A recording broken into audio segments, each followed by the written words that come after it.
News അവർ ഇന്ന് ഏത് വിഷയമായിരിക്കും ചർച്ച ചെയ്യുക? ഇന്ന് ന്യൂസ് അവർ അവതരിപ്പിക്കുന്ന senior coordinating editor Vinu V John ആണ്. വിനു, എന്താണ് ഇന്നത്തെ ചർച്ചാ വിഷയം?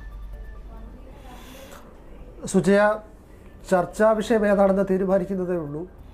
പക്ഷേ ഒരു പ്രധാനപ്പെട്ട കാര്യം അറിയിക്കാനുള്ളത്, ഏഷ്യാനെറ്റ് ന്യൂസ് അവറിൽ എന്ത് ചർച്ച ചെയ്യണമെന്ന് ആവശ്യപ്പെടുന്ന ഫേസ്ബുക്ക് പേജിൽ നിരവധി ആളുകൾ ഒരുപാട് ദിവസമായി ആവശ്യപ്പെട്ടുകൊണ്ടിരുന്ന ഒന്നാണ് കാസർഗോഡിൻ്റെ വികസന പ്രശ്നങ്ങൾ ഏഷ്യാനെറ്റ് ന്യൂസ് പരിഗണിക്കണമെന്ന്. ഒരു ദിവസം അക്കാര്യം പരിഗണിക്കുമെന്നും അത് ഏഷ്യാനെറ്റ് ന്യൂസ് വളരെ ഗൗരവമായി എടുക്കുമെന്നും ഞാൻ പറഞ്ഞിരുന്നു. അത് ഫലം കാണുകയാണ്. തുളുനാടിനെ മറക്കരുത് എന്ന ഒരു വാർത്താ പരമ്പരയ്ക്ക് ഏഷ്യാനെറ്റ് ന്യൂസ് ഇന്ന് തുടക്കം കുറിച്ചിരിക്കുകയാണ്. അത് വളർന്ന് വികസിച്ചു വരുമ്പോൾ തീർച്ചയായും കാസർഗോഡിൻ്റെ പ്രശ്നങ്ങൾ ന്യൂസ് അവർ ചർച്ച ചെയ്യും. അന്ന് ആ നിർദ്ദേശം സമർപ്പിച്ച പ്രേക്ഷകർക്ക് കൊടുത്ത വാക്ക് ഏഷ്യാനെറ്റ് ന്യൂസ് പാലിച്ചിരിക്കുന്നു എന്ന് മാത്രമല്ല, നിരവധി പ്രേക്ഷകർ അഭിപ്രായം അറിയിക്കുന്ന അല്ലെങ്കിൽ അഭിനന്ദനം അറിയിക്കുന്ന നിരവധി ഇടപെടലുകൾ ഏഷ്യാനെറ്റ് ന്യൂസിന് നടത്താനായി. ജെയ്സൺ ആദിവാസികളുടെ ഭൂമി പ്രശ്നം തുടർച്ചയായി അന്വേഷിച്ചുകൊണ്ടിരിക്കുന്നു.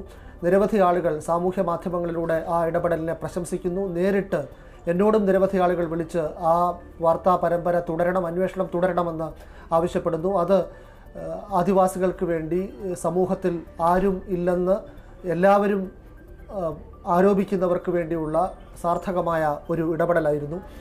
വെറുതെ ആരോപണങ്ങൾ ഉണ്ടാക്കി അതിൽ അഭിരമിക്കുകയോ ആക്ഷേപങ്ങൾ ഉണ്ടാക്കി ആഹ്ലാദിക്കുകയോ ഒക്കെ ചെയ്യുന്നവർക്ക് ഈ വാർത്തകളൊന്നും സന്തോഷം പകരുന്നതായിരിക്കില്ല. പക്ഷേ ഞങ്ങളോട് ഗൗരവപരമായി പരിഗണിക്കണമെന്ന് നിർദ്ദേശിക്കുന്ന കാര്യങ്ങൾ അതേ ഗൗരവത്തോടെ ഏഷ്യാനെറ്റ് ന്യൂസ് പരിഗണിക്കുന്നു എന്നതിൻ്റെ തെളിവായി ഇത് മാറുകയാണ്. വാർത്താ സഞ്ചാരിയായി KR ശിവകുമാർ കേരളം നേരിടുന്ന ഏറ്റവും വലിയൊരു പ്രശ്നത്തിൽ, റീസർവേയുടെ പ്രശ്നത്തിൽ ഇറങ്ങിക്കഴിഞ്ഞു.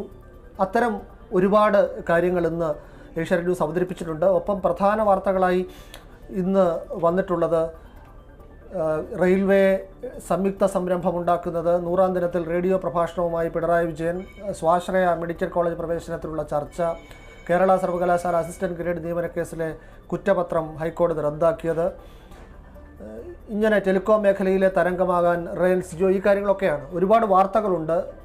ചർച്ചകൾ നടക്കുന്നതേ ഉള്ളൂ. അതുകൊണ്ട് വിഷയം തീരുമാനിച്ചിട്ടില്ല സുജയ. ശരി വിനു, ഏതായാലും പ്രേക്ഷകർ കാത്തിരിക്കുക. നമുക്ക് 8 മണിക്ക് സ്ക്രീനിൽ കാണാം എന്താണ് ഇന്നത്തെ ചർച്ച. ഒരു ആകാംക്ഷ, ഒരു സസ്പെൻസ് നിലനിൽക്കട്ടെ.